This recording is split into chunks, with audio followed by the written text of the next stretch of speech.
দরুদ ও সালাম বিশ্ব নবী সাইয়্যিদুল মুরসালিন ইমামুনা কুদওয়াতুনা হাবিবুনা সানাদুনা ওয়াসওয়াতুনা কুদওয়াতুনা তাবিবুনা তাবিবু আরওয়াহিনা মুহাম্মাদুর রাসূলুল্লাহ সাল্লাল্লাহু আলাইহি ওয়াসাল্লামের উপর সাহাবায়ে কেরাম ও শুহাদায়ে জামের আলা ইল্লিয়িন আল্লাহ তাআলার কাছে কামনা করছি, বলুন আমিন।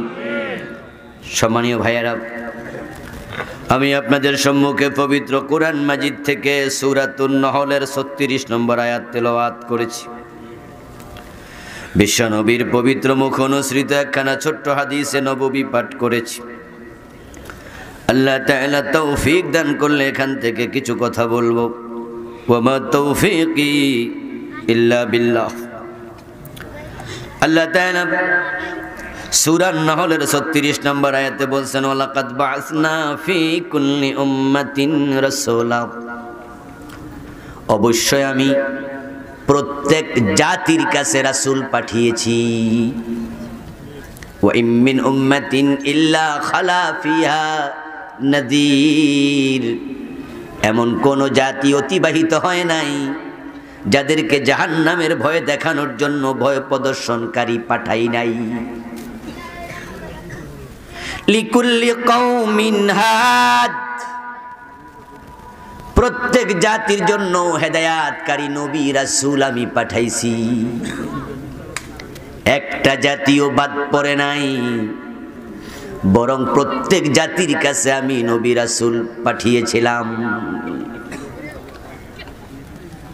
নবী এবং রাসূল পাঠানো এটা আল্লাহ তাআলার মানবতার প্রতি, মানব জাতির প্রতি অনেক বড় করুণা, অনেক বড় দয়া, অনেক বড় দয়া।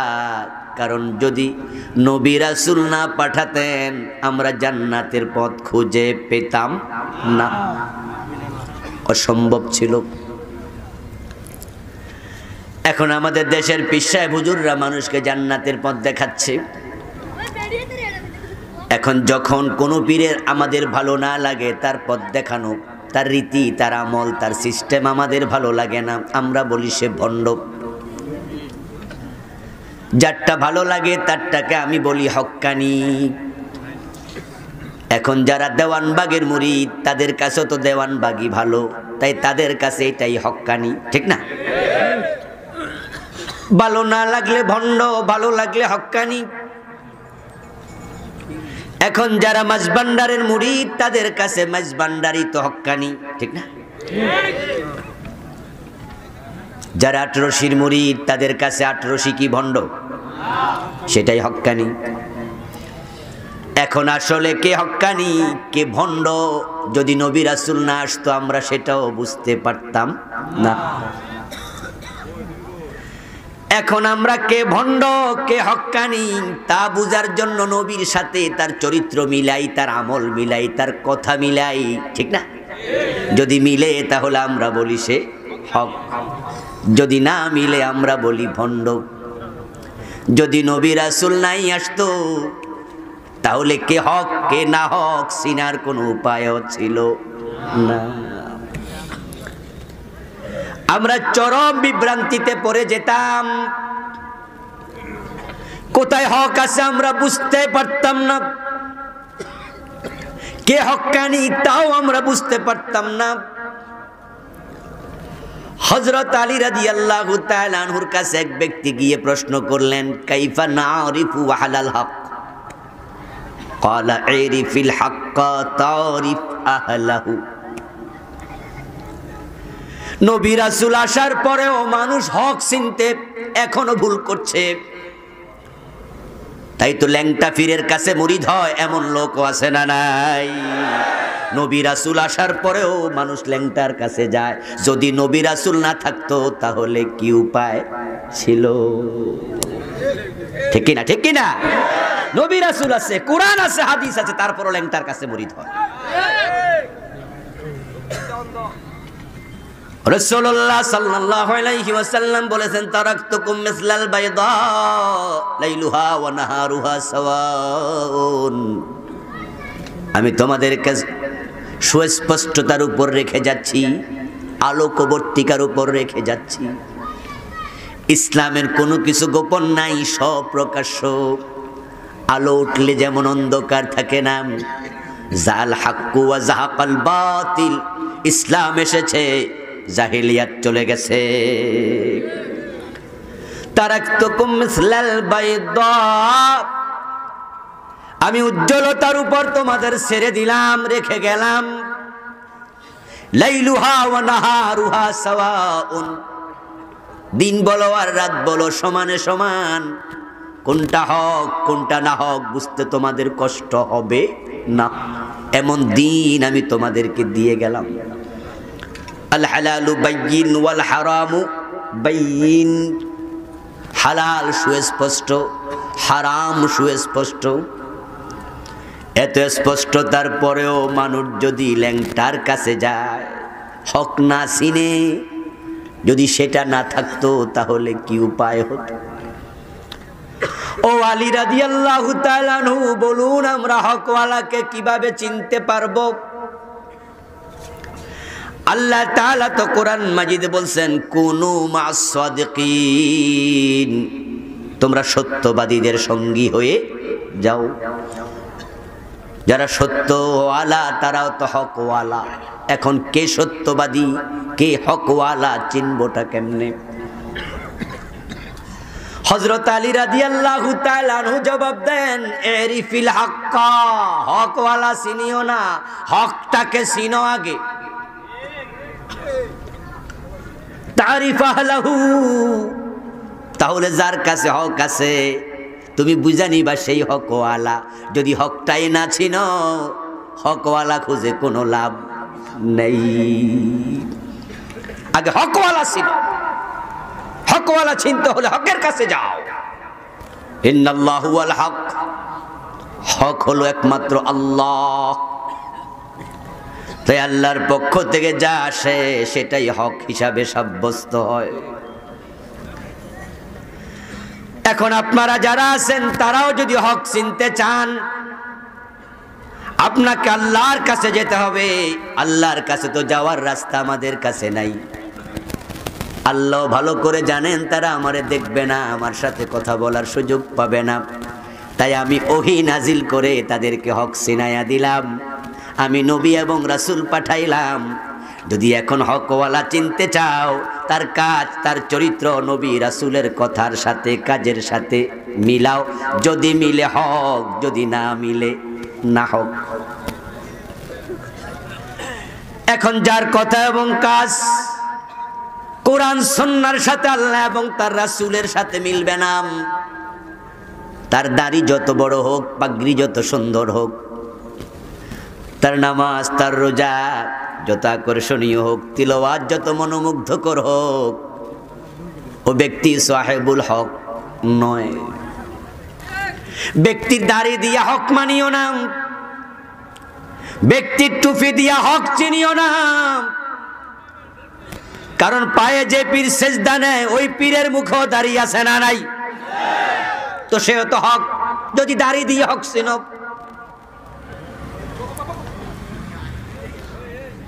এজন্য হযরত লাইস বিন সাদ রাদিয়াল্লাহু তাআলা আনহু বলছিলেন, তাফসীর ইবনে কাসির এসেছে, ইবনে কাসির প্রণেতা বলেন, তাফসীরে ইবনে কাসিরের উদ্ধৃতি, ইযা রাআইতুমুর রাজুলা ইয়ামশি আলাল মা ওয়া ইয়াতিরু ফিল হাওয়া ফালা তাকতারু বিহি হাত্তা তুরিদু আমরাহু আলাল কিতাবি ওয়াস সুন্নাহ।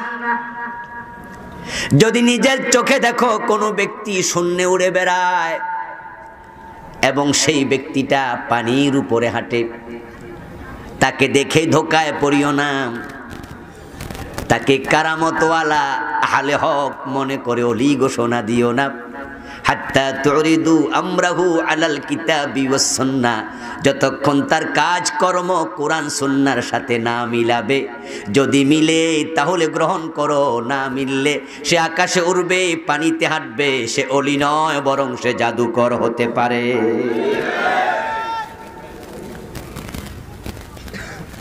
হক চেনার জন্য কোরআন হাদিসের কাছে যাওয়া চাই। আল্লাহর বড় করুণা, তিনি নবী রাসূল পাঠায় আমাদেরকে হক চেনাইছেন।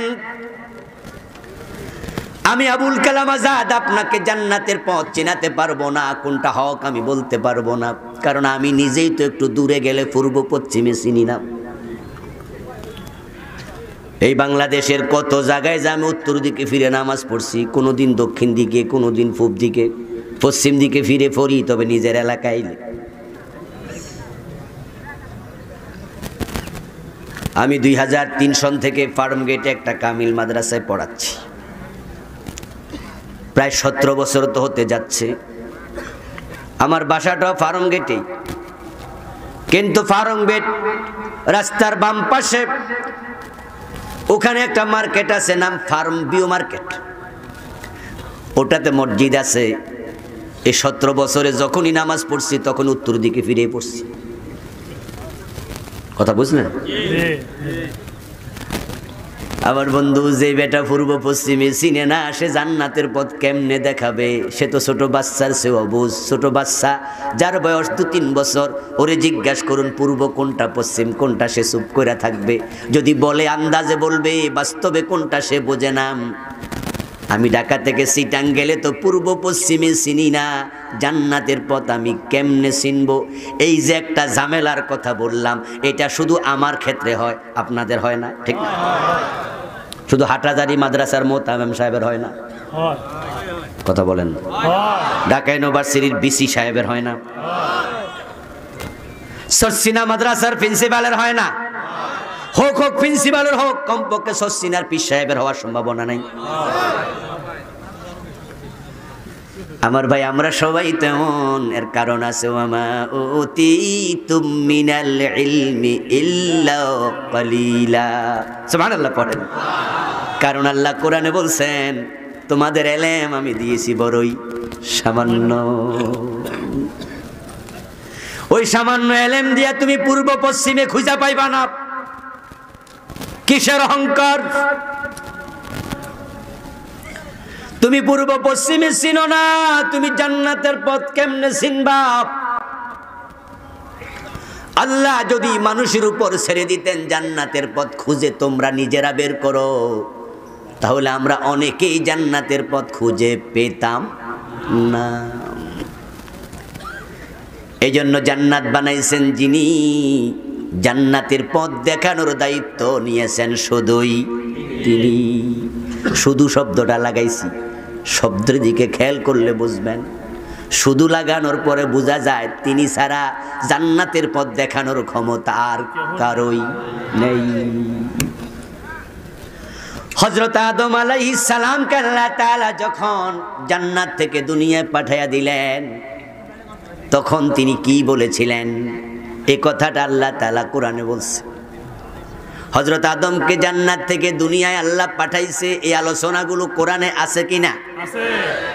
তো আল্লাহ সে আলোচনা করার ফাঁকে এটাও বলে দিলেন, আমি আদমকে তখন কি বলেছিলাম শোনো। যারা হাফেজ কোরআন আছেন, হুফাজ আছেন, তারা আমার সাথে গুনগুন করে একটু ঠোঁট মিলাইলে ভালো লাগবে।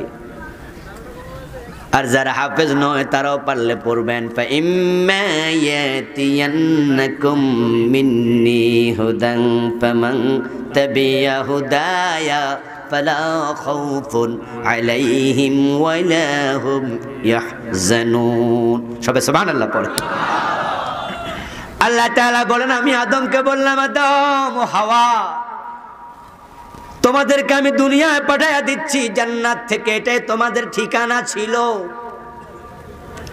তবে যেই দুনিয়ায় তোমাদেরকে আমি পাঠাইয়া দিছি, সেখানে তোমরা চাইলেও চিরকাল থাকতে পারবা? ওটা থাকার জায়গা না। ওখান থেকে তোমাদের আবার বিদায় নিতে হবে। এখন তোমরা বিদায় নিলে পরে যাবে কোথায়? সেখান থেকে যাওয়ার রাস্তা আছে আবার দুটা। ফারিকুন ফিল জান্নাতি ওয়া ফারিকুন ফিস সাঈদ। একটা রাস্তা চলে গেছে জান্নাতের দিকে, আর একটা চলে গেছে জাহান্নামের দিকে। এখন তোমরা জান্নাতের দিকে আবার ফিরে আসো, এটাই তোমার ঠিকানা। এখানে তুমি ছিলে, তোমরা দুজন ছিলে, আমি আল্লাহ চাই তোমরা আবার ফিরে আসো। এখন পথটা কেমনে খুঁজে পাইবা? ফাইম্মা ইয়াতিয়ান্নাকুম মিন্নি হুদা ওই পথ নির্দেশনা আমি আল্লাহর কাছ থেকেই তোমার কাছে যাবে। আমি পথ দেখাবো, আমি আল্লাহ পথ দেখাবো। যিনি পথ দেখায় তারে বলে হাদি। কি বলে? হাদি মানে পথ প্রদর্শক। আল্লাহ বলে না আমি পথ দেখাবো। আদম আলাইহিস সালামকে একা নয়, কিয়ামত পর্যন্ত যত মানুষ জান্নাতে যেতে চায় সকলের হেদায়াতের মালিক কে? হেদায়াত মানে পথ পাওয়া। হেদায়াত মানে কি? পথ পাওয়া। হেদায়াত আল্লাহ দেবেন, পথ আল্লাহ দেখাবেন। একমাত্র তিনি, কেউ দেখাতে পারবে না। পথ আমরা শুধু হারাই না, আল্লাহ পথ দেখানোর আগে নবী মুহাম্মদও কোনটা পথ তিনি জানতেন না। কোরআন তার প্রমাণ, আমার সাথে পড়ুন। ওয়াজাদাকা দাল্লান ফাহাদা। বাংলা অর্থ হলো আপনি পথ সম্পর্কে অবহিত ছিলেন না, আপনাকে পথ দেখাইছে কে? নবী মুহাম্মদও পথ চিনত না, আর আপনি কি আমি কি? কারণ তিনিও তো মানুষ নাকি? ও কথা বলতে হবে তো। রাসূল কি মানুষ না নাকি? কোনো সন্দেহ টন্দেহ আছে নাকি? কেউ কথা আবার রাসূলের মানুষ কইলে কয় যেন ওই বনাই রাসূল মানুষ কয় তো কি কয় না, কিও না। রাসূল জিন কয় না, না জিন না। ফেরেশতা কয় না, ফেরেশতাও না। তো কি মানুষ? কোন মানুষ কয় যাবে না। তো কি কইতাম? কিও কইতে পারতাম না। অথচ কোরআনের বক্তব্য কুল ইন্নামা আনা বাশার। কে বলছে? আল্লাহ। আপনি বলে দিন আমি একজন মানুষ। রাসূলুল্লাহর বাবা আছে না নাই? আওয়াজ করুন, বাবা আছে না নাই? মা আছে না নাই? আব্দুল্লাহ এবং আমেনা রাসূলের বাবা, তারা হলেন মানুষ। তাহলে তাদের পেট থেকে ঔরস থেকে জন্ম যিনি নেবেন তিনিও হবেন মানুষ। বাঘের ঔরস থেকে আসলে বাঘ, ঠিক না? সিংহের ঔরস থেকে আসলে সিংহ। জিনের ঔরস থেকে জন্ম নেয়, জিন থেকে জন্ম নিলে কি হয়? জিন। তো আব্দুল্লাহ মানুষ, আমেনা মানুষ, ইব্রাহিম মানুষ, ঈসা মানুষ, মূসা মানুষ, আদম মানুষ, সবাই মানুষ। পরে রাসূলের মেয়ে ফাতেমাও মানুষ, রাসূলের ছেলে ইব্রাহিম মানুষ, মাঝখানে উনি বলে মানুষ না। কি কই? কিও না। কোরআন অস্বীকারী হয়ে যাবে, ঈমানটা চলে যাবে। কোরআনে আল্লাহ বলছে কুল ইন্নামা আনা বাশার, আমি মানুষ।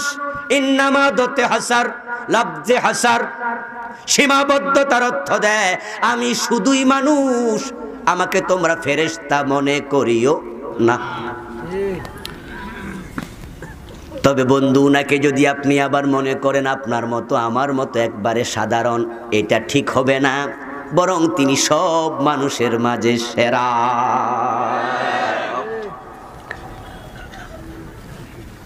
রাসূলকে যদি কেউ ফেরেশতা বলতে চায় তার দাম বাড়বে না কমবে? মাশাআল্লাহ, শব্দে ভালো ওয়াজ হয়ে গেছে। ওয়াজ শুনতে শুনতে আমরা কারোর যদি দেখি সে ভালো, আমরা কই যে বাবা রে বাবা উনি ফেরেশতার মতো। শুধু আদমের নয়, ওয়ালাকাদ কাররামনা বানি আদম। আল্লাহকে আমি আদম সন্তানকেও শ্রেষ্ঠত্ব দিয়েছি। সুবহানাল্লাহ। রাসূল সাল্লাল্লাহু আলাইহি ওয়াসাল্লাম একজন মানুষ, তাই কানলে ওনার চোখে পানি আসতো, আঘাত করলে রক্ত ঝরতো, ব্যথা পেতেন। না খায়া থাকলে ওনারও ক্ষুধা লাগতো। কোনো জায়গায় যদি দূরে যেতেন, পশ্চিম পূর্ব কোনটা সেটা নিয়ে প্যাঁচ ওনারও লাগতো। এগুলো মানবীয় গুণাবলী। আল্লাহ তাআলা ওয়াজাদাকা দাল্লান ফাহাদা, তিনি আপনাকে পেয়েছেন, আপনিও পথ কোনটা জানতেন না, আপনাকে পথ দেখিয়েছে যে আল্লাহ। আপনার উম্মতকেও পথ দেখাবে সে আল্লাহ। এই জন্য নামাজে দাঁড়ায়া সবাই বলেন ইহদিনাস সিরাতাল মুস্তাকিম, হে আল্লাহ আমাদেরকে সঠিক পথটা দেখায়া দাও। আল্লাহ তাআলা কোরআনে বলেন মা কুনতা তাদরি মাল কিতাবু ওয়ালাল ঈমান। ও নবী, ওহী আসার আগে ঈমান কাকে বলে, কিতাব কি জিনিস সেটা আপনিও জানতেন না, আমি আল্লাহ জানাইছি। আল্লাহ তাআলা নবী রাসূলকে দুনিয়ায় পাঠালেন হেদায়েতের পথ দেখানোর জন্য, কিন্তু তিনি বলতেছে হেদায়েত আমি দেখাই। এর মানে হলো নবী রাসূলগণ মন মতো মানুষকে জান্নাতের পথ দেখান নাই, ওহী মোতাবেক দেখিয়েছেন। ওহীর বাহিরে বলতেন না কোনো কথা, ওহীর বাহিরে করতেন না কোনো কাজ, দিনের বাহিরে মৌন সম্মতি দিয়ে চুপও থাকতেন না। যেটা সঠিক নয় মুখের উপরে বলতেন এ কাজ করা যাবে না। আল্লাহ তাআলা নবীদেরকে হেদায়েত দিয়েছেন নিজে। এজন্যই তো যখন নবী মুহাম্মদ সাল্লাল্লাহু আলাইহি ওয়াসাল্লামকে কাফেররা বিভিন্ন সময় আটকানোর জন্য উল্টা পাল্টা প্রশ্ন করতো না, যে প্রশ্নের উত্তর নবী জানতেন সাথে সাথে বলে দিতেন, যেটার উত্তর জানতেন না বানায়া বলতেন না, ওহির জন্য অপেক্ষা করতেন। সুবহানাল্লাহ। কেউ কেউ মনে করে ওহী আসার আগে নবী পথ চিনত না, কয় কি আবুল কালাম আজাদে, এটা আমার কথা নয়, কথাটা কার? সূরা দোহা। নবী মুহাম্মদুর রাসূলুল্লাহ সাল্লাল্লাহু আলাইহি ওয়াসাল্লাম নিজে যে বানায়া কোনো কথা বলতেন না, ওহী মোতাবেক বলতেন, তার সাক্ষী কোরআন। আল্লাহ বলছেন মা ইয়ানতিকু আনিল হাওয়া ইন হুয়া ইল্লা ওয়াহিয়ুন ইউহা।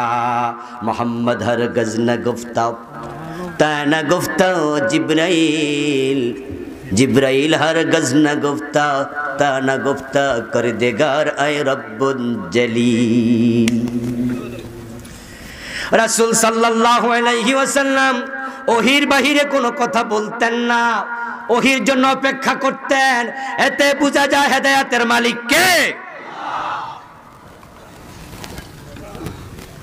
উনারা পঞ্চাশ আবু তালেবকে তিনি হেদায়েত দিতে চেয়েছিলেন, এত আবেগের সাথে চেয়েছেন। আবু তালেব মরে যাবে, মৃত্যু শয্যায় শায়িত। রাসূল সাল্লাল্লাহু আলাইহি ওয়াসাল্লাম আবু তালেবের বালিশের পাশে বসলেন, মাথার পাশে, একবারে বালিশটাকে ঠেকাইয়া গায়ের সাথে কাছে বসে বলেন, আম্মি, আমার প্রিয় চাচা, কুল লা ইলাহা ইল্লাল্লাহ কালিমাতান আশহাদ লাকা বিহা ইনদাল্লাহ। একটা বার কালেমা পড়ে মরে যাও, বাকি দায়িত্ব আমি নিলাম, আমি সাক্ষী দেব, আমি সাক্ষ্য দেব আপনি ঈমানওয়ালা ছিলেন, শুধু কালেমাটা পড়ে মরেন। আবু তালেব চুপ হয়ে গেল, কোনো কথা বলল না। রাসূল সাল্লাল্লাহু আলাইহি ওয়াসাল্লাম কিছুটা আশান্বিত হলেন। তিনি ভাবলেন চাচা কনভিন্স হয়েছে, চাচাকে আমি রাজি করাতে পেরেছি। কিন্তু বালিশের অপর পাশে আবু জেহেল বসা।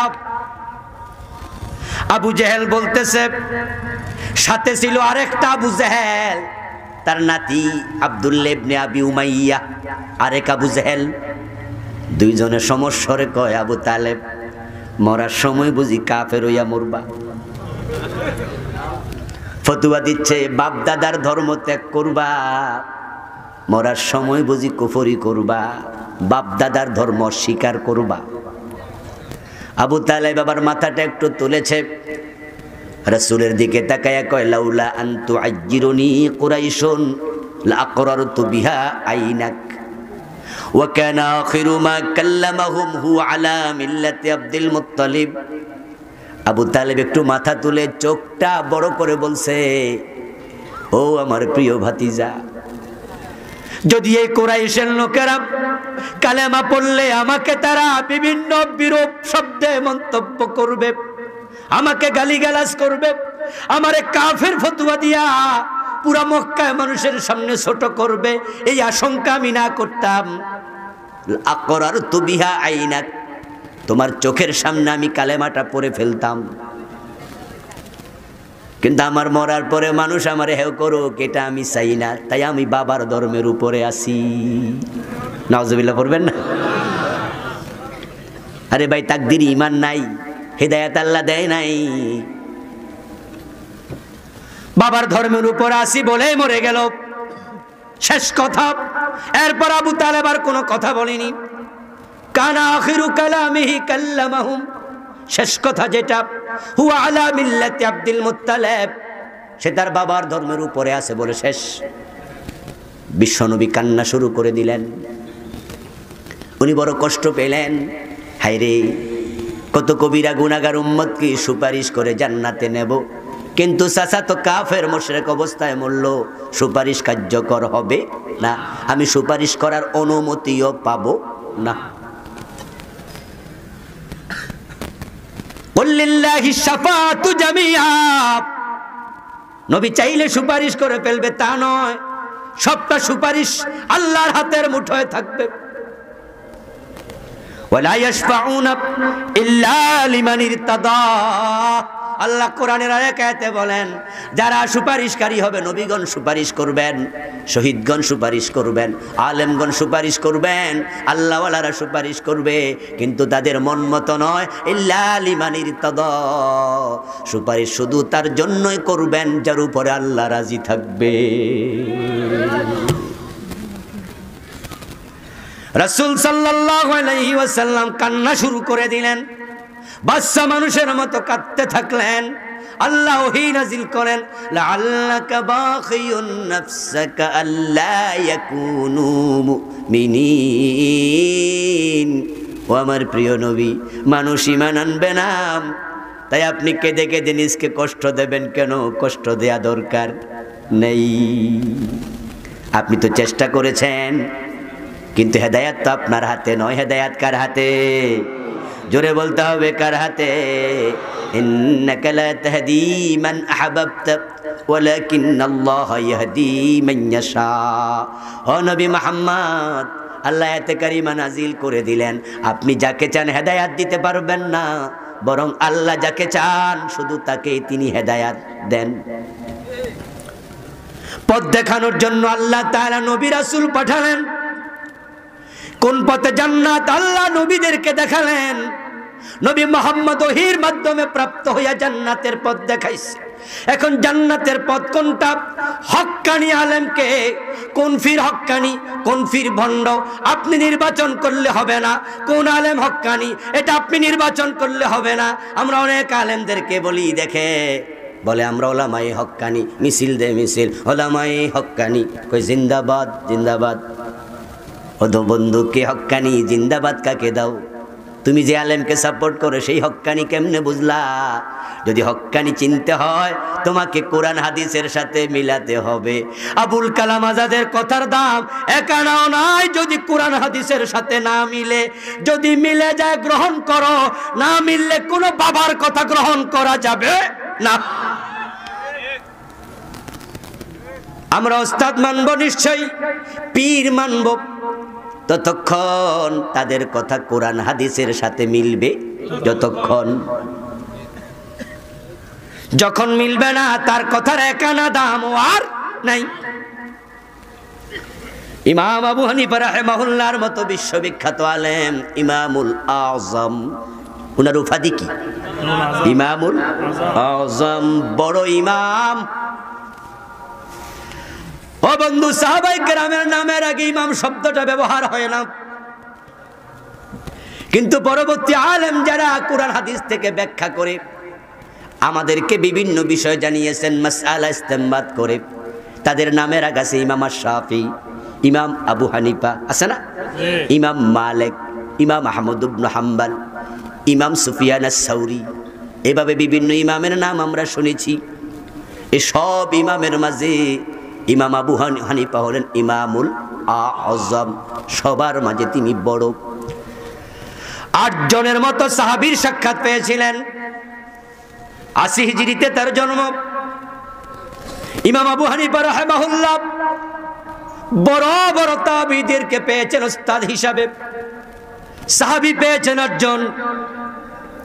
ওই ইমাম আবু হানিফা রাহিমাহুল্লাহর বক্তব্য, ইজা ওয়াজাদতুম কওলি খিলাফাস সুন্নাহ ফালকু কওলি আলাল জিদার।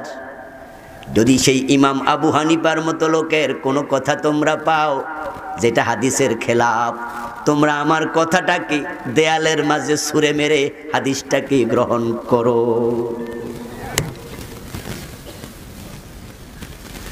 হাদিসের খেলাফ বলে আমি ইমাম আবু হানিফার কথার কোনো দাম নাই। ইমাম শাফিও তাই বলেছেন, সব ইমাম একই কথা বলেন, কারণ তারা সবাই জানেন হেদায়াতের পথ দেখানোর জন্য আল্লাহ নবী রাসূলদেরকে মনোনীত করেছিলেন, তাদেরকে সরাসরি ওহির মাধ্যমে কন্ট্রোল করতেন। তাই নবীরা ছিলেন মাসুম, তারা ভুলের ঊর্ধ্বে। যদি কখনো ছোটোখাটো লজ্জিস হয়ে গেছে, সামান্য ভুল ত্রুটি হয়ে যেত, আল্লাহ সাথে সাথে সতর্ক করতেন। ওই ভুলের উপরে আল্লাহ কোনো নবীকে অটল থাকতে দিতেন না। রাসূলুল্লাহ সাল্লাল্লাহু আলাইহি ওয়াসাল্লাম স্ত্রীদের সাথে একদিন কোনো একটা বিষয় নিয়ে সামান্য মনোমালিন্য হলো। উনার সামান্য মনোমালিন্য হওয়ার পরে যে ঘটনাকে কেন্দ্র করে মনোমালিন্য হলো, সেটা ছিল মধু খাওয়াকে কেন্দ্র করে। কোনো একজন স্ত্রীর হুজরাতে রাসূল মধু খাইতে একটু সময় বেশি দিছে, তিনি মিষ্টি জিনিস পছন্দ করতেন। তাই অন্য বউরা মিলে কয়েকজন ষড়যন্ত্র করছে, ওর ঘরে মধু আছে তাই সময় বেশি দিছে, কালকেও মধু খাইব আবার বেশি সময় দিব, পরশু দিনও মধু খাইব পরশু দিনও বেশি সময় দেব, আমরা তো সময় কম পাবো, তাই এমন একটা ঘটনা ঘটাইয়া দিমু যেন মধু খাইতে আর না পারে। রাসূল আসলে বলে দিও, হুজুর মধুর মাঝে দুর্গন্ধ আছে, ওই দুর্গন্ধ আপনার মুখেও আছে। রাসূলুল্লাহ শুনলেন, শুনে তিনি বললেন, তাহলে আমি আর মধুই খাবো না, আল্লাহর কসম মধুই খাবো না। বলুন তো মধু হালাল না হারাম জিনিস? মধুর ব্যাপারে কোরআনে আয়াত আছে না নাই? ওই মৌমাছিকে নিয়ে আল্লাহ আলাদা সূরা নাজিল করেছেন, সূরাতুন নাহল, যেটা আজকে আমি তেলাওয়াত করেছি তারই অংশ। আল্লাহ তাআলা দেখলেন আমার নবী তো হালাল জিনিসের কসম করে হারাম বানায়া দিস, অথচ আমি যা হালাল বানাইছি তা হারাম বানানোর অধিকার তো কারো নাই। হালাল বানাই আমি, হারাম বানাই আমি, ঠিক কি না? আল্লাহ সাথে সাথে সূরার আয়াত নাজিল করে দিলেন, সূরা তাহরীমের আয়াত, ইয়া আইয়ুহান নাবিয়্যু লিমা তুহাররিমু মা হাল্লাল্লাহু লাক। ও নবী মুহাম্মদ, আল্লাহ আপনার জন্য যা হালাল করেছেন ওটাকে আপনি হারাম বানালেন কেন? প্রশ্নের মাঝে একটু তিরস্কার আছে না নাই? রাসূল সাল্লাল্লাহু আলাইহি ওয়াসাল্লাম এই আয়াত নাজিল হওয়ার সাথে সাথে তিনি কয়, মধু কই তাড়াতাড়ি আনো, আমার আল্লাহ আমার ধমকাইতাছে, এটা আমি কেন করলাম? তিনি মধু পান করলেন, তারপরে শপথের কাফফারাও দিয়ে দিলেন। এতে বোঝা যায় নবীদের ছোটখাটো ভুল হলেও আল্লাহ ওই ভুলের উপরে থাকতে দেয় না, ওহী নাজিল করে সংশোধন করে। এই জন্য হেদায়েতের পথ তারা সলিড ভাবে দেখাইছে, ওরা ছাড়া আর কেউ দেখাতে পারবে না। তাই হেদায়েত পেতে চাইলে নবী রাসূলের আদর্শের বাহিরে যাইবা না। তুমি যারা আজকে হক্কানি পীর বলো, এমন হক্কানি পীর বাংলাদেশে দেখা যায় যাদের সামনে হাজারো জুলুম হয়, অন্যায় হয়, তারা মুখ ফুটে প্রতিবাদটাও করে না। কিসের হক্কানি পীর সে? ও বন্ধু আমার, আপনি যদি হক কথা না বলে চুপ করে থাকেন, আপনি তো মোমেন থাকা নিয়ে টানাটানি লাগবে। আসাকিতু আনিল হক শয়তানুন আখরাস, যে ব্যক্তি হক কথা বলবে না, চুপ থাকবে, সে বোবা শয়তান হওয়া লাগে। অন্যায়ের প্রতিবাদ করবা না, হকটা বলবা না, তুমি মোমেন থাকবা কেমনে? হক্কানি ফির হওয়া তো আরো দূরের কথা। আপনাদের কাছ থেকে আমি জানতে চাই, বিশ্ব নবী যে মাইর খাইলেন, অন্য অন্য নবীরা জেলে গেলেন, মাইর খাইলেন, 2 টুকরা করে ফেলছে করাত দিয়া, এমন নবীও আছে না নাই? নবীরা কি অপরাধ করে মাইর খাইছে? অবন্ধু, কোন নবী অপরাধ করে মার খায় না, কারণ তারা তো অপরাধ করে নাই। সুবহানাল্লাহ, তারা তো অপরাধী করে নাই, তারা তো মাসুম। মাইর খাইলো কেন? মাইর খাওয়ার কারণ তো একটাই, মানুষগুলো অন্যায় পথে চলছে, ন্যায় পথের কথা বলছেন, যেখানে অন্যায় দেখেছেন মাথা তুলে বিরোধিতা করেছেন। আমার বন্ধু, আজকে আপনি আরামে থাকার জন্য, নবী মাইর খাইছে হক কথা বলে, সাহাবারা মাইর খাইছে, আপনি ভালো করে বুঝেন, তাই আপনি এমন ভাবে কথা বলেন কেউ বিরক্ত হয় না, কেউ পথে দাঁড়ায় না, সবাই হালুয়া রুটি খাওয়ায়, সবার সাথে তাল মিলায়া নবী মুহাম্মদ চলতে পারে না, আর আপনি এর নাম হিকমত দিয়েছেন। এটা হিকমত হতে পারে না। যারা মুনাফিক তারাই সবার সাথে তাল মিলায়া চলে।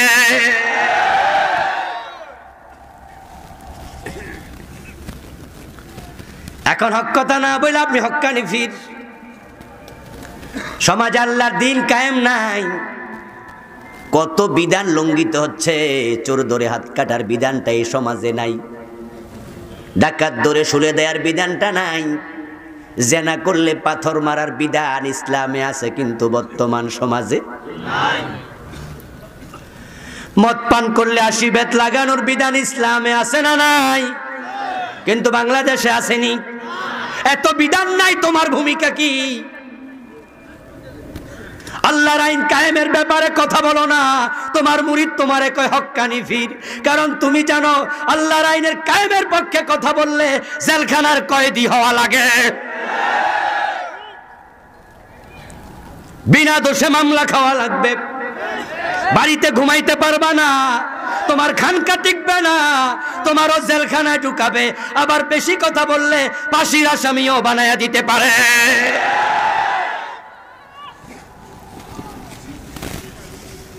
আল্লামা মামুনুল হক সাহেব কিছু হক কথা বলা শুরু করছে, এখন হত্যা মামলার আসামি বানানোর উপায়ে তারা চলছে।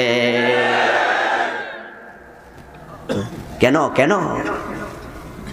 আমার বন্ধু, হক বলতে গেলে বিপদ আছে। এটা নতুন না পুরাতন? কথা বলতে হবে। হক বলতে গেলে বিপদ আছে। এটা কি নতুন না আগের? এটাই নিয়ম। চুপ করে থাকো, বোবার শত্রু নাই। অথবা এমন ওয়াজ করো যে ওয়াজ করলে মনে হবে তুমি ওই জালেমদের বড় বড় আপনার নৌকার যে পাল আছে পালে হাওয়া লাগাচ্ছ। ও আর শুনে জালেমেরা তোমাকে বন্ধু মনে করে। এমন বক্তাও আছে না নাই?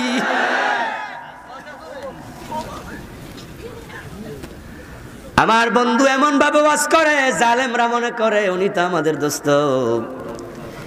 পুরা আলেম সমাজ এক পক্ষে কথা বলছে আর তুমি বদনার কথা বলছ। এই টাইমে বুঝি আরএফএল বদনার কথা তোমার মনে হইছে। আমার ভাইয়েরা, আপনাকে আমাকে হক্কানি চিনতে হলে হকের কাছে যাইতে হবে।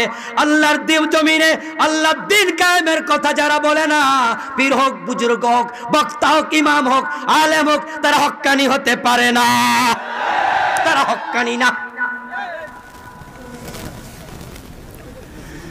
আল্লাহ তাআলা আপনাকে আমাকে জান্নাতের পথ দেখানোর জন্য নবী রাসূল পাঠাইলেন জমিনে।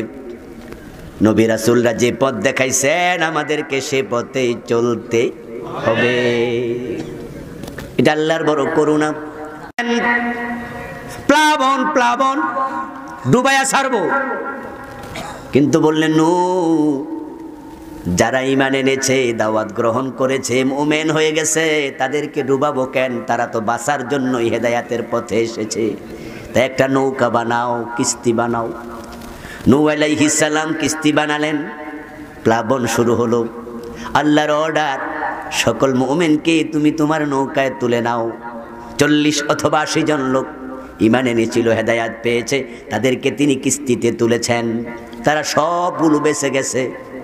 কেনান ডুবছে, কেনান হাবুডুবু খাচ্ছে। কেনানকে তিনি বললেন নৌকা ওঠের কাপ মানা, ইয়া বুনাইয়ার কাপ মানা, ও কলিজার টুকরা ছেলে আয়, তুই ওঠ। তবে এই নৌকার কান যাত্রী হওয়ার জন্য শর্ত আছে, সেটা হচ্ছে তোর আল্লাহর উপর ঈমান আনতে হবে, কালেমা পড়তে হবে, আয় ওঠ। কেনান দূরে থাইকা বলে, না না, তোমার সাথে আমি যাব না। সাআবি ইলা জাবালিন ইয়াসিমুনি মিনাল মা, বরং ওই যে পাহাড় দেখা যায়, যখন বৃষ্টি শুরু হবে, বন্যা শুরু হবে, আমি ওই পাহাড়ের চূড়ায় উঠে যাব, তখন পানি আমারে আর ছুঁইতেও পাবে না। নূহ নবী বললেন না লা আসিমাল ইয়াউম, আজকে তোমার কেউ বাঁচাতে পারবে না, ওর তাড়াতাড়ি নৌকায়। কেনান কো আব্বা এটা কি কয়, এমন পানি জীবনে কোনোদিন হইছে নাকি, পাহাড় বুঝি ডুববো, আমি তো চূড়ায় উঠবো, আমি পাহাড়ের মাঝে গাছ আছে, গাছের আগে উঠতে বয়ে থাকবো। শেষ পর্যন্ত কি বাঁচলো না ডুবলো? কথা বলা লাগবে, বাঁচলো না ডুবলো? ডুবে গেল। বাঁচলো তারাই, হেদায়াত পেয়েছে যারা। আল্লাহ তাদেরকে দুনিয়ায় পানি থেকে বাঁচাইছেন, আখেরাতে জাহান্নাম থেকে বাঁচাইয়া দেবেন। নবীদের দাওয়াত যারা মেনেছে তারাই জান্নাতের পথ পেয়েছে। কিন্তু জাতির জন্য বড় পরিতাপ, ওই হিতাকাঙ্ক্ষী নবীদেরকে তারা ভুল বুঝেছে, তারা আক্রমণ করেছে, তারা পাথর মেরেছে, তারা আগুনে ফেলেছে, তারা করাত দিয়ে দুই টুকরা করেছে, কিন্তু নবীরা দাওয়াতি কাজ থেকে দূরে সরেন নাই। আমরা যারা কোরআনের পক্ষে কথা বলি, আমাদেরও সেই আদর্শ গ্রহণ করা লাগবে। আমরা প্রয়োজনে রক্ত দেব, প্রয়োজনে জেলে যাব, প্রয়োজনে শহীদ হব, হক কথা থেকে বিরত হব না।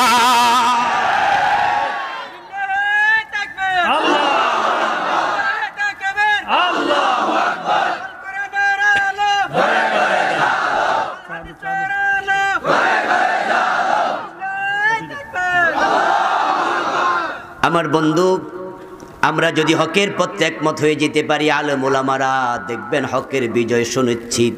হকের সামনে কোনোদিন মিথ্যা দোপে টিকে না,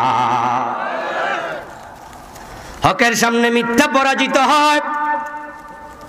ইন্নাল বাতিলা কানা যাহুকা, আল্লাহ নিজে বলছেন বাতিল পরাজিত হবে। কয়দিন আগে আমরা দেখেছি টেলিভিশনের একটি টক শোতে শাহরিয়ার কবিরের সাথে এনায়েতুল্লাহ আব্বাসী সাহেবের বিশাল একটা বহস হয়েছে, ঠিক না? আব্বাসী সাহেবের সাথে আমার বিভিন্ন মাসালা দ্বিমত ছিল। উনি আলহামদুলিল্লাহ অনেক মাসালা থেকে এখন সরে এসেছেন, হকের পক্ষে চলে এসেছেন। উনি হকের পক্ষে চলে আসলে উনিও আমার বন্ধু হয়ে যাবেন। আমরা ওনার অ্যাপ্রিসিয়েট করছি, প্রশংসা করছি। ওই ডিবেটের মাঝে, বিতর্কের মাঝে যখন তিনি সত্য কথাগুলো যুক্তির নিরিখে দৃঢ়ভাবে তুলে ধরেছেন, তখন ইসলাম বিদ্বেষী শাহরিয়ার কবির মাথা নিচু করে বসে থাকতে বাধ্য হয়েছে। এটাই নিয়ম, এটাই নিয়ম। সত্য যখন প্রকাশিত হয়, মিথ্যা পালানোর পথ খুঁজতে থাকে। কিন্তু পরিতাপ, আজকে সত্যপন্থীরা জুজুর ভয়ে ঢুকছে, ভয় পাচ্ছে তারা কে কোন জায়গা দিয়ে কি করে। পরিবেশটাও প্রতিকূল, এটাও সত্য কথা। কারণ কেউ কয় খেলা হবে, ঠিক না? কেউ কয় ঘাড় মটকায়া দেবো, আবার কয়েকদিন আগে একজন আইনের পোশাক পইরা কয় হাত ভাঙ্গা দেবো। আমার ভাইয়েরাই হুমকি দমকি তারা কেন দেখায়? কারণ তারা বুঝে গেছে এই জমিনে আলেম ওলামাদেরকে যদি ভয় পাওয়ানো না যায়, তারা যদি পিছনে হটানো না যায়, তারা সামনে আগাইলে কোরআনের বিজয় ঠেকানো যাবে না।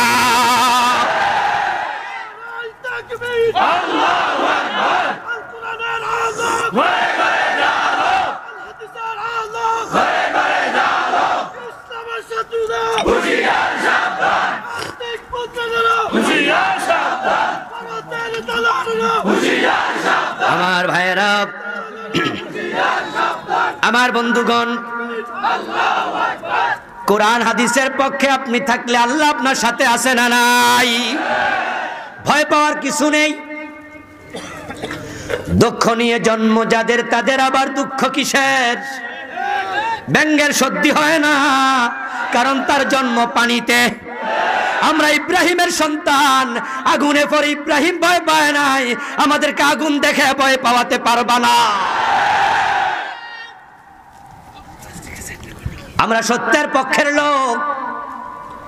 আমার বন্ধু, ইসলামের রাস্তায় চলতে গেলে বিপদ হয়, মুসিবত হয়, এটা নতুন কোনো খবর। এই পথে চলতে গিয়ে নবী মুহাম্মদ দাঁত দিয়েছেন, আমির হামজা রাসূলের চাচা কলিজা দিয়েছেন, ইমাম হুসাইন কল্লা দিয়েছেন, আমরা সেই পথ জেনে শুনে এসেছি। তোমাদের রশি শেষ হয়ে যাবে, আমাদের কল্লা শেষ করতে পারবা না।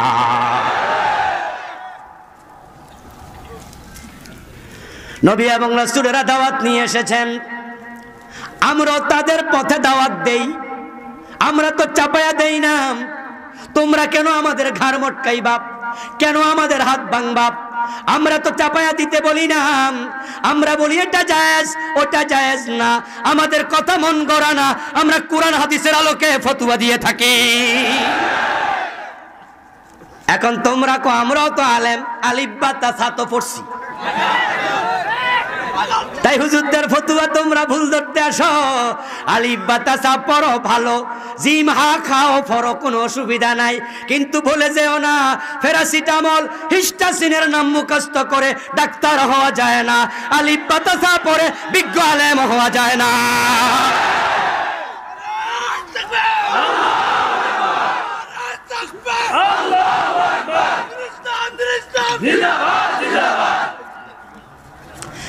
আলিফ বা তা সা পড়ে ফতোয়া দিতে আইছে, ঠিক না?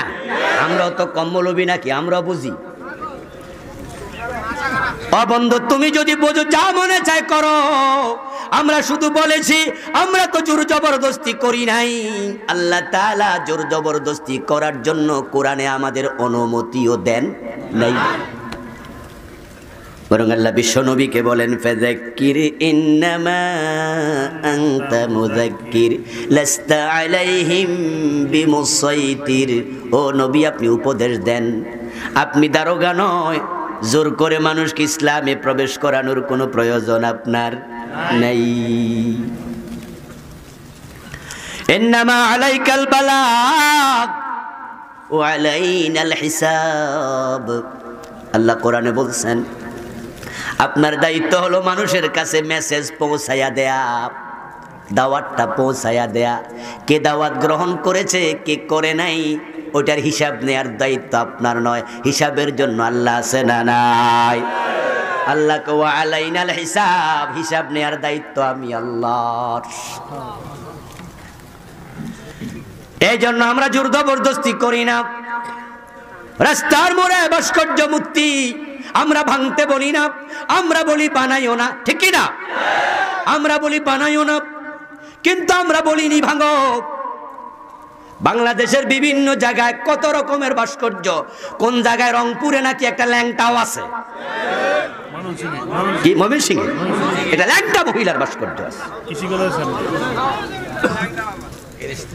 আমার ভাইয়ারা, কুষ্টিয়ায় কে বা কারা ভাস্কর্য ভাঙচুর করেছে তার সাথে কিন্তু আমরা একমত নই। কান খুলে শুনুন, ইব্রাহিম আলাইহিস সালাম ভেঙেছেন, আপনিও ভাঙবেন, এটা আপনি করতে পারেন না, কারণ ইব্রাহিমের উম্মত আপনি নন। নবী মুহাম্মদ সাল্লাল্লাহু আলাইহি ওয়াসাল্লাম দিন বিজয়ী হওয়ার আগে মূর্তি ভাঙেন নাই। যখন তিনি 7ম হিজরিতে উমরাতুল কাজা করতে গেলেন, 6ষ্ঠ হিজরিতে রওনা দিয়েছিলেন, হুদায়বিয়া সন্ধি হলো, উমরা না করে মদিনায় ফিরে আসলেন। সেখানে শর্ত হলো আগামী বছর আসবা, 3 দিনের বেশি থাকতে পারবা না। বিশ্বনবী 7ম হিজরিতে আবার গেলেন, 3 দিন ছিলেন, উমরা করলেন, তাওয়াফ করলেন। মক্কার ভিতরে বাহিরে 360টা মূর্তি কি ছিল না? রাসূল কি কাবার দিকে ফিরে নামাজ পড়েন নাই? যখন তাওয়াফ করছেন তখন কি মূর্তিগুলো কাবার ভিতরে ছিল না? কয়টা ভাঙছেন? কারণ তিনি মূর্তির বিরুদ্ধে দাওয়াত দেন, কিন্তু ভাঙেন নাই, কারণ দিনের বিজয় এখনো হয় নাই। পরের বছর যখন দিন বিজয় হয়ে গেল, 8ম হিজরিতে মক্কা বিজয়, এখন মক্কায় আর কাফের নাই, যে কয়জন ছিল সবাই কালেমা পড়ে ফেলছে, সুবহানাল্লাহ। যার নেতৃত্বে এতদিন শিরিক জীবিত ছিল, ওই আবু সুফিয়ান মক্কা বিজয়ের দিন কালেমা পড়ে মুসলমান হয়ে গেল। যে কয়জন কাফের ছিল, ঈমান আনে নাই মক্কা বিজয়ের দিন, তারা সবাই হুনাইনে পালায়া চলে গেল। কোথায় চলে গেল? হুনাইনে চলে গেল। আবার অনেকে এদিক সেদিক বাহারে আহমার দিয়া পালায়া মিশরের দিকে পালায়া গেল, এদিকে ওদিকে পালাতে থাকলো। পুরা মক্কা এলাকাতে এখন আর একজন মুশরিকও। এখন কাবা বিশ্ব নবীর অধীনে, উনার হাতে দিন বিজয় হয়ে গেছে। এখন তো মূর্তি পূজা করার লোক নাই, এখন মূর্তির প্রয়োজন আর নাই। দিন বিজয় হওয়ার পরে তিনি মূর্তি ভেঙেছেন, এর আগে নয়। আমরাও ঠিক তাই বলি। আমরা তোমাদের বলি এটা করো না, এটা করো না, এটা হারাম, এটা হারাম। ওলামায়ে কেরামের ফতোয়া তোমরা গ্রহণ যদি না করো, আল্লাহর কাছে তোমাদের জবাব দিতে হবে। আমরা মূর্তি ভাঙতে বলবো না, ইসলাম অনুমতি দেয় না এখন, কিন্তু দিন যদি বিজয় হয় একটাও থাকবে না। এটা রাসূলুল্লাহর সুন্নাহ। নবী এবং রাসূলরা দাওয়াত দিতে এসেছেন, আমরাও দাওয়াত দেই, কিন্তু দাওয়াতি কাজে বাধা দিও না। নবীদের দাওয়াতি কাজে বাধা দিছে যারা, তারা ধ্বংসের হাত থেকে বাঁচতে পারে নাই। আবু জেহেল বাধা দিয়েছে, শেষ হয়ে গেল। ফেরাউন বাধা দিয়েছিল, শেষ হয়ে গেল। নমরুদ বাধা দিয়েছিল, শেষ হয়ে গেল। আল্লাহ কোরআনে তাদের আলোচনা করে আপনাকে আমাকে বুঝায়, দিনের পথে বাধা দিলে তোমার অবস্থাও তাদের মতোই হবে। ও ভাই আমার, ফেরাউনের লাশটা আল্লাহ দুনিয়ায় কেন রাখছে এখনো? একটা মাত্র কারণ, যেই কারণ তিনি কোরআনে বলছেন। হাফেজ সাহেব একটু পড়ুন আমার সাথে। আল-ইয়াওমা নুনাজ্জিকা বিবাদানিকা লিতাকুনা লিমান খালফাকা আয়া। আওয়াজ দিয়ে বলেন সুবহানাল্লাহ। আল্লাহ তাআলা বলছেন, ও ফেরাউন, নবী মূসার সাথে দাওয়াতি কাজে বাধা দিছ, দুশমনি করছ। নবী মূসা কি ফেরাউনের মাথায় বাড়ি দিয়েছিল? কথা বলতে হবে আপনাদের। বাড়ি দিয়েছিল? ফেরাউনের জমি দখল করছিল? ঘর বাড়ি দখল করছে? আচ্ছা, সাদা চাইছিল? নবী মূসা চাঁদা চায় নাই, ঘর বাড়ি দখল করে নাই, ফেরাউনের মাথায় বাড়ি দেয় নাই, শুধু দাওয়াত দিছে ইসলামে, ঠিক কি না? দাওয়াত দিয়েছে কুলু লা ইলাহা ইল্লাল্লাহ, বলো আল্লাহ ছাড়া ইলাহা নাই। দাওয়াত দিছে, কাউকে জোর করে মুসলমানও বানায় নাই। লা ইকরাহা ফিদ্দিন, দিনের ব্যাপারে জবরদস্তি করা যাবে না। লাকুম দীনুকুম ওয়ালিয়া দীন, শুধু দাওয়াত দিবা, সে যদি ইসলাম গ্রহণ না করে সেজন্য তুমি দায়ী হবে না। কিন্তু ফেরাউন ওনাকে বাধা দিল, নবী মূসাকে হত্যা করার ষড়যন্ত্র করল, বনি ইসরাইলের লোকদেরকে দাস দাসী বানায় রাখলো। আল্লাহ বলেন, আসরি বিইবাদি ইন্নাকুম মুত্তাবাউন। এই পরিবেশ আর থাকা যায় না মূসা, রাতের বেলায় আমার বান্দাদেরকে সাথে নিয়ে তুমি চলে যাও মিশর ছেড়ে। ফেরাউন মিয়া কয়ে, দাওয়াতও দিতাম না, ফলাইতেও দিতাম না, পিছন দিয়া দাওয়া করছে, ধরে এনে শুলে ছড়াইয়া দেবে। সীমা লঙ্ঘন করেছে। আল্লাহ কয়ে, এখন তোর আর সারা নেই। আল্লাহ বলেন, ফেরাউন তোরা আমি পানিতে ডুবাইয়া মারলাম, কিন্তু নুনাজ্জিকা বিবাদানিক, তোর দেহটারে আমি বাঁচাইয়া রাখলাম। পানিতে গলতে দেব না, পচতে দেব না, তিমি হাঙ্গর খাইতে দেব না, তোকে আমি রেখে দিলাম। সাথে মারা গেছে আরো হাজার হাজার সৈন্য, সব পচে গেছে, গলে গেছে। মাছে খাইছে, তিমি খাইছে, কুমিরে খাইছে, হাঙ্গরে খাইছে। ফেরাউন রে কয়, তোরে না, তোরে রাইখা দিলাম। 3100 বছরের বেশি সময় ফেরাউন পানির মাঝে ছিল, তার দেহ সামান্য পচনও দরে নেই। বছর 3 আগে আমি ফেরাউন মিয়ারে চাইতে গেছিলাম, মিশরের ন্যাশনাল মিউজিয়ামে ঢুকলাম, ওনার কাছে গেলাম দেখার জন্য। আল্লাহ ওনারে রেখে দিছে কেন? শিক্ষা নেওয়ার জন্য গেলাম, দেখি কি শিক্ষা পাই। দেখলাম শটান শুয়ে আছেন, আঙ্গুলের নখের দিকে তাকায় আমার মনে হলো এই নখগুলো মনে হয় উনি গতকালকে মারা গেছে। একবারে আমার নখের মতো সতেজ, দেহটা সিমটায় গেছে, মাংসের সাথে একবারে চামড়া একাকার, হাড্ডি হয়ে গেছে এভাবে মিশে। কিন্তু কানের পাশের চুলগুলো মনে হয় যেন এই তো জীবিত লোকের চুল, নষ্ট হয় নাই। আল্লাহকে তোরে আমি রেখে দিলাম, লিতাকুনা লিমান খালফাকা আয়া। আমার উদ্দেশ্য হলো নতুন নতুন ফেরাউন যারা হতে চায়, তোর লাশ থেকে তারা শিক্ষা নেবে, তাদেরকে ডুবানোর ক্ষমতাও আল্লাহর আছে।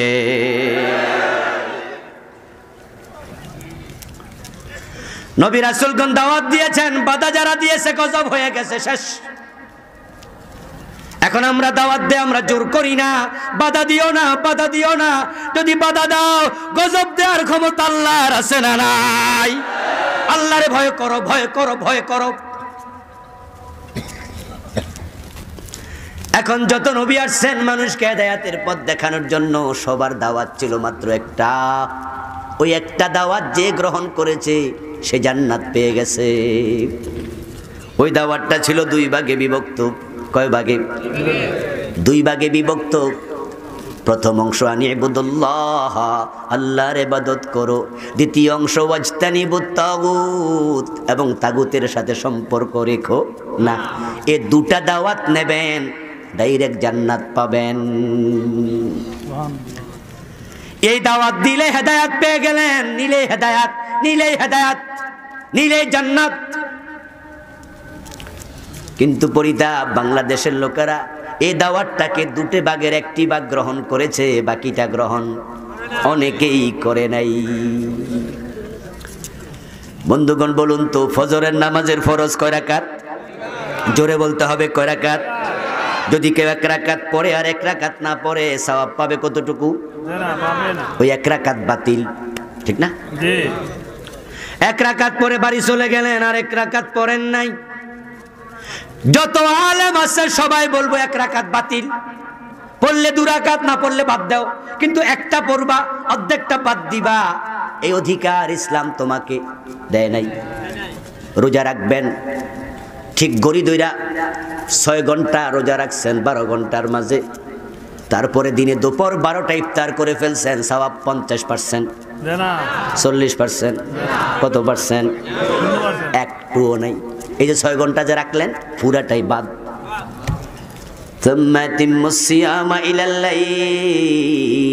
রাখলে সূর্য ডোবা পর্যন্ত রাখতে হবে। কিছু রাখবা, কিছু রাখবা না, সুবিধাবাদ জিন্দাবাদে মোমেন হতে পারবা না। নবীদের দাওয়াতের প্রথম অংশ ইবাদত করো আল্লাহর, এটা সবাই মেনে নিল। বাংলাদেশের লোকেরা ইবাদত বুঝে না, তাই তারা মনে করে নামাজ রোজা হজ যাকাত করি, ইবাদত তো হয়ে গেছে। না বন্ধু, না। ইবাদত যদি তুমি বুঝতা, তাগুতের সাথে সম্পর্ক তুমি রাখতা না। যে ব্যক্তি তাগুতের সাথে সম্পর্ক রাখে সে ইবাদতকারী হতে পারে না। তাগুতের সাথে সম্পর্ক থাকলে ইবাদত হয় না। এখন তাগুতের সাথে সম্পর্ক কার আছে কার নাই বুঝবেন কেমনে?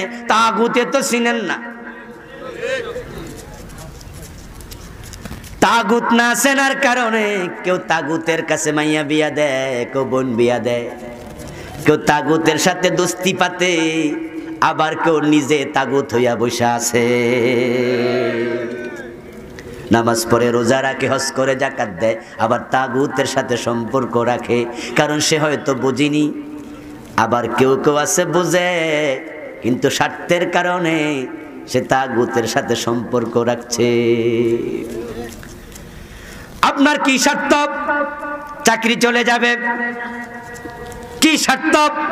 চাকরি পাবেন না। কি আপনার স্বার্থ? টেন্ডারবাজি। আপনার স্বার্থ দুনিয়ার বৈষয়িক ক্ষমতা।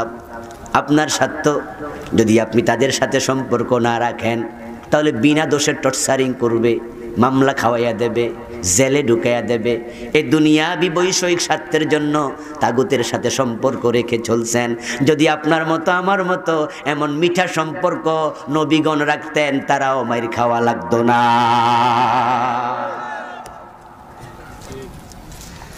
এখন আপনার আমার চিন্তা হলো আল্লাহ কো খুশি রাখো, মগর শয়তান কো বেজার না করো। আপনি নামাজ কালাম পড়ে আল্লাহরেও খুশি রাখেন, আবার ইসলাম বিদ্বেষীদের সাথে সম্পর্ক রেখে তাদেরকেও খুশি রাখছেন। মনে রাখবেন, দুইজনকে একসাথে খুশি করে জান্নাত পাওয়া যাবে না। ঈমান আনার পরে তাগুতের সাথে সম্পর্ক থাকবে না।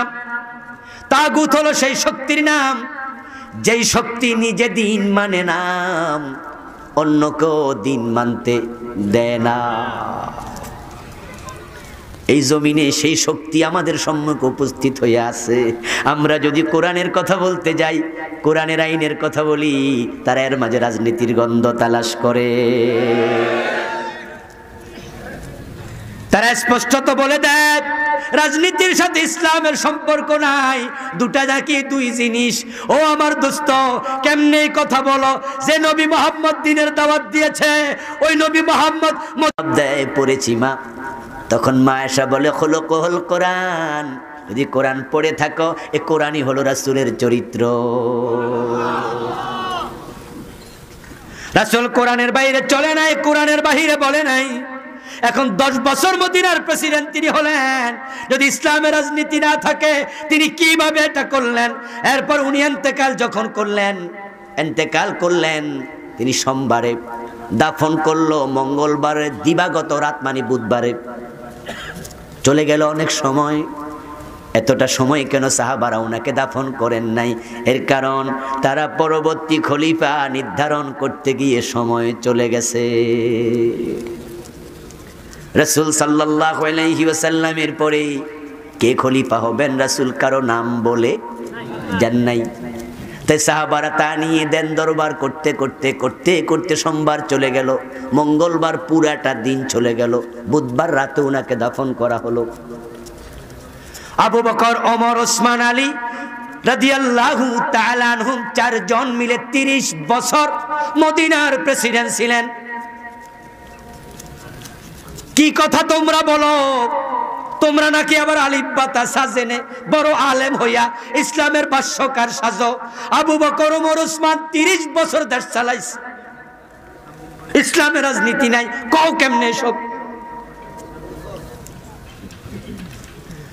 রাসূল সাল্লাল্লাহু আলাইহি ওয়াসাল্লাম হলেন পৃথিবীর সবচেয়ে বড় রাজনীতিবিদ, ঠিক কিনা? ওনার মতো চৌকস রাজনীতিবিদ পৃথিবীতে আর একজনও নেই। আল্লাহর হাবিব সাল্লাল্লাহু আলাইহি ওয়াসাল্লাম যখনই তিনি মদিনার প্রেসিডেন্ট হয়ে গেলেন, তাগুতের সব আইন শেষ হয়ে গেল, সেখানে ইসলামের বিধানগুলো জারি হয়ে গেল। মক্কায় কোরআন নাজিল হয়েছে সবচেয়ে বেশি, সূরা হলো 114টা, তার মাঝে 86টা মাক্কি। কথা বুঝেন? 86টা নাজিল হয়েছে মক্কায়। নবুয়তের জীবন হলো 23 বছর, 13 বছর মক্কায়, মদিনার চেয়ে 3 বছর বেশি। কিন্তু মক্কার জমিনে তাগুতের শক্তি ছিল। দারুন নাদওয়াতে রাসূল কোরআনের আইন কায়েম করতে পারেন নাই, ঢুকতে পারেন নাই কোরআন নিয়া, তাই সেখানে শিরিক হয়েছে।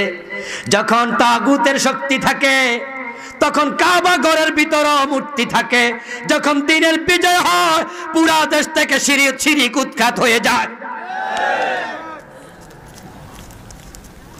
তাগুত হলো সেই শক্তি যেই শক্তি নিজে মানে না, আল্লাহর দিন মানতেও দেয় না। ছোট ধরে হাত কাটার আইন কোরআনে আছে কিনা? হাত কাটতে পারবেন নি। যদি আপনার বাড়িতে চোর ঢোকে, আপনি ধরে হাত কেটে দেন, কালকে রাষ্ট্রদ্রোহ মামলার আসামি হবেন।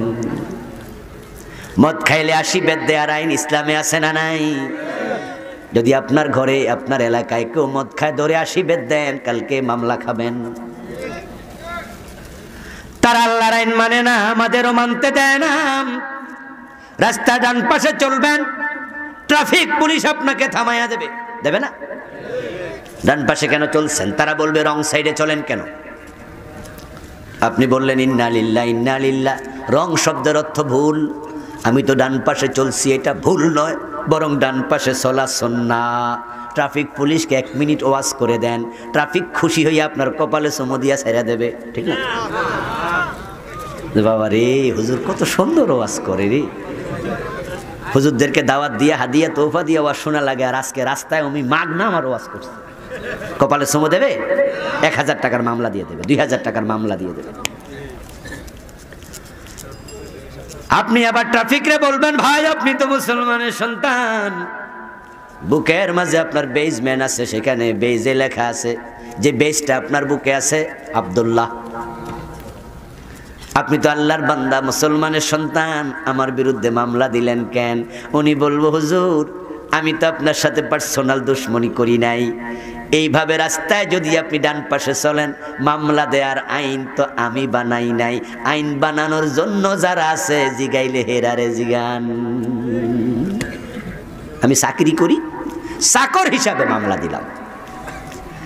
মামলা ভাঙানোর জন্য কোর্টে যাবেন, কোর্টের হাকিম বলবে হুজুর 2000 টাকা দিয়া তারপরে কাগজপাতি নিয়ে যান। আপনি বলবেন হাকিম সাহেব অফিসার আমার 2000 টাকা জরিমানা করলেন, আমি তো রাসূলের সুন্নাহ মেনে চলছিলাম, ডানে চলো, রাসূল বলেছেন ডান হাতে খাও, ডান পাশে চলো। ইউহিব্বুন নবী সাল্লাল্লাহু আলাইহি ওয়াসাল্লাম তায়াম্মুনা, রাসূলুল্লাহ ডান পাশ পছন্দ করতেন, হাত্তা তানাউলিহি ওয়া তারাজ্জুলিহি ফি আমরিহি কুল্লি। উনি যখন জুতা পায়ে দিতেন তখনও ডান পায়ে আগে দিতেন, যখন বিশ্ব নবী মাতার চুল সিঁথি কাটতেন তখনও ডান পাশে আগে কাটতেন, যখন খেতেন কোন হাত, প্রতিটা কাজে ডান পাশ পছন্দ করতেন। ফি আমরিহি কুল্লি। ও মিয়া 2000 টাকা জরিমানা করবেন, আমি তো একটা সুন্নাহ মানছি, আপনিও তো মুসলমান, আপনার রুমের মাঝে আমি দেখছি নাম লেখা আব্দুল করিম, আপনি কেমনে জরিমানা করেন? আমি তো সুন্নাহ মেনেছি। হাকিম সাহেব অফিসার বলবে আইন তো আর আমি বানাই নাই, যারা আইন বানাইছে তাদেরকে জিজ্ঞাসা করেন। তাহলে আমরা বুঝে নিছি যারা আল্লাহর আইনের বিপক্ষে আইন মানায় তারাই হলো তাগুত।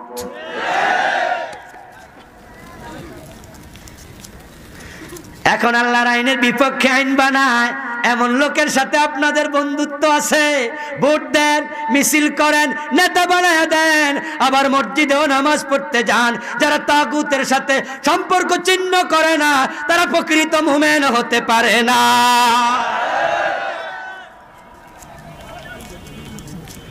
এখন প্রকৃত মুমিন হওয়ার জন্য আল্লাহর ইবাদত করতে রাজি হওয়া লাগবে, তাগুতের সাথে সম্পর্ক ছিন্ন করতে রাজি হওয়া লাগবে। এখন যে ইবাদত আমরা করছি বন্ধু, সব ইবাদতের মাঝে 1 নাম্বার ইবাদতের নাম হলো নামাজ, ঠিক না? ঈমানের পরে যত অনুষঙ্গ ইসলামে আছে তার মাঝে 1 নাম্বার হলো নামাজ। নামাজ আপনাকে আল্লাহর সামনে ধরে হাজির করাইয়া দেবে, মাথাটাকে জমিনে লুটাইয়া দেবে, আমিত্বকে কুরবান করে দেবে, কাঁধে কাঁধ মিলাইয়া দাঁড় করাইয়া মুসলমানের মাঝে ভ্রাতৃত্ব তৈরি করে দেয়। কিন্তু আজকে সেই নামাজের মাঝে ঘাটতি শুরু হয়েছে। নামাজ নিয়ে ফতুয়া, এমন ফতুয়া দেয় যে আজকে নামাজ নিয়ে ফতুয়া দিয়া মসজিদ আলাদা করে ফেলা হচ্ছে। এখন মসজিদ আলাদা, প্রতিযোগিতা। মসজিদের নাম আহলে হাদিস মসজিদ, এমন মসজিদ আছে না নাই? কেন বানাইছে? কারণ কি? দুঃখে বানাইছে। হেরাকা আপনাদের মসজিদ আমরা জোরে আমিন কইতে পারি না, ইমাম ফতুয়া দিছে যে জোরে আমিন বলবে নামাজের পরে তারে ধরবা, জিজ্ঞাসা করবা পাইলা কই। তাই যদি ডান পাশে দাঁড়ায়া কেউ একটু জোরে আমিন কয়, নামাজি নামাজের মাঝে ধরার প্রস্তুতি নেয়, ঠিক না? নামাজের মাঝে ফুলতে থাকে যে পাশে খাড়াইয়া জোরে আমিন কইছো, খাড়াও নামাজের সালামটা ফিরে এলো। আমার ভাইয়ের আপনারা বলুন তো, জোরে আমিন বলার পক্ষে ইমামদের ফতুয়া আছে না নাই? ইমাম আবু হানিফার নাই, আবু হানিফা ছাড়া আরো ইমাম আছে কিনা? ইমাম শাফি রহমতুল্লাহি আলাইহি যদি আজকে জীবিত থাকতেন, আপনার মসজিদে উনি নামাজ পড়তেন, তাহলে আমিন কি আসতে কইতো? তো উনি জোরে আমিন কইলে সালাম ফিরাই আপনি উনারও ধরতেন। মসজিদে বের করে দাও, আস্তাগফিরুল্লাহ, মসজিদ কি তোমার বাবার? এ ফতুয়া কেমনে দিলা? নামাজ হবে ঐক্যের সূত্র। নামাজে একাকার হয়ে যা মুসলমান, কাঁধে কাঁধ মিলাও, পায়ে পা মিলাও, ইমামের পিছে দাঁড়াও। ইমাম সামি আল্লাহু লিমান হামিদা বলবে, এমপি হওয়ার মন্ত্রী হও, মাথা তুলে দাঁড়ায়া যাও। মুসলমান, এই শিক্ষা নিয়া তোমরা যদি মসজিদের বাইরে এক হয়ে যেতে পারো, এই দেশে আল্লাহর দ্বীন কেউ ঠেকাতে পারবে না।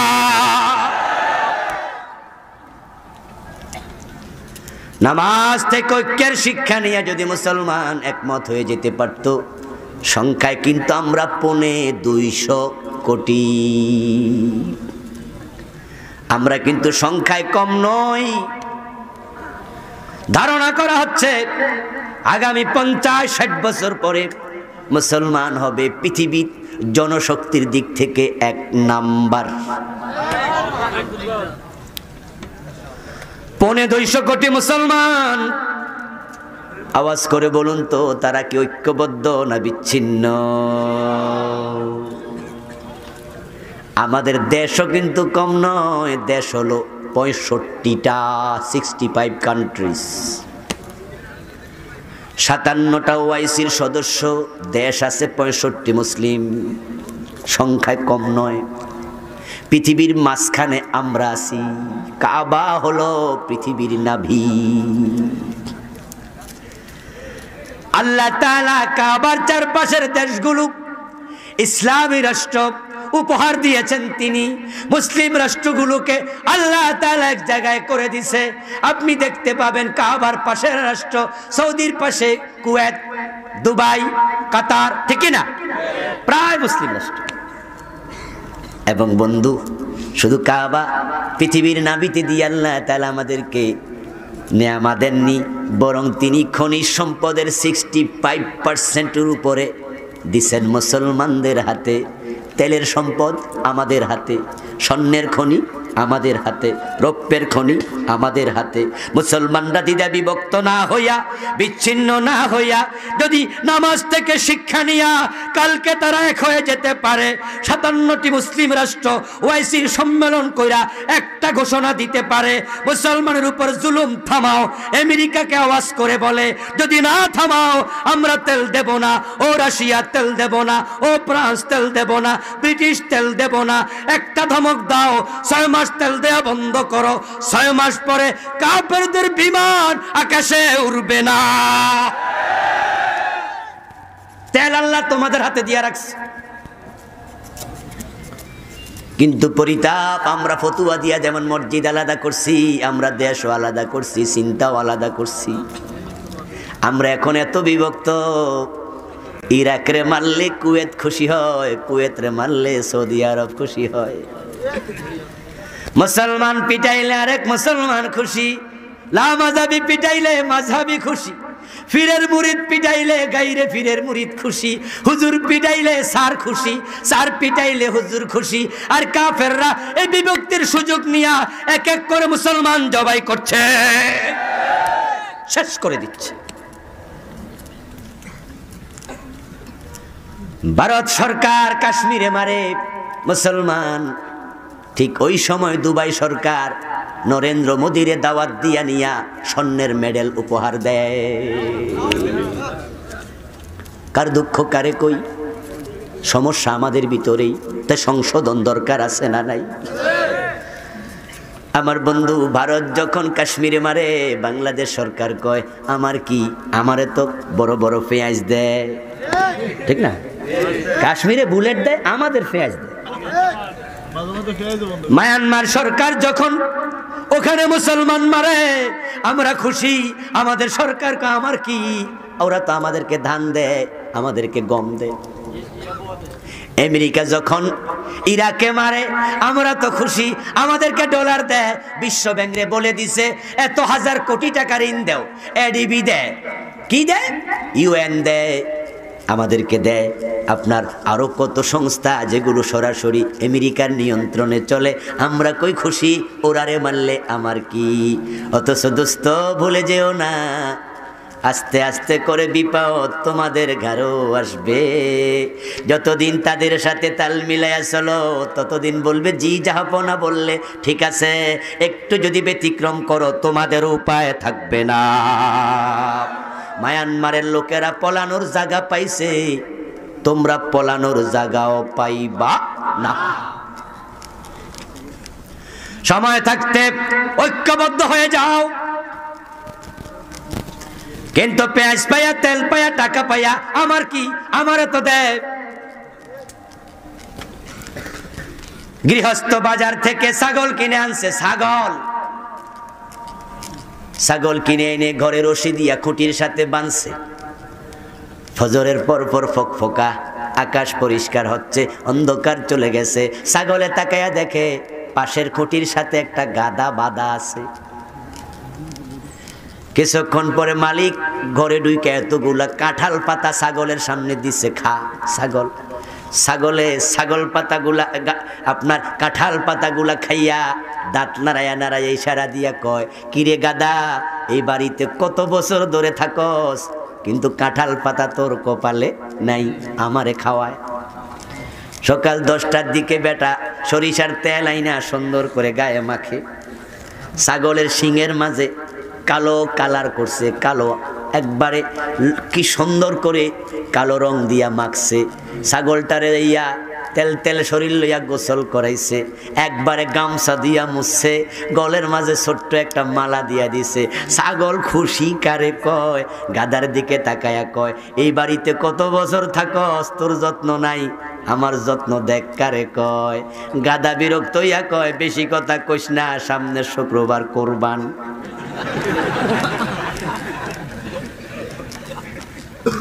এত যত্ন কেন টের পাইবি, শুক্রবার আসতেছে। আমাদের শিক্ষা নিয়ে মাথা তুলতে হবে, অন্যায় প্রতিরোধ করতে হবে, ঐক্যবদ্ধ হতে হবে, জুলুমের প্রতিকার করতে হবে। যদি আমরা হাসি মজা নেই, আজকে দে তেল, আজকে দে চাল, কালকে গুলি দেবে, পলানোর জায়গাও পাওয়া যাবে না।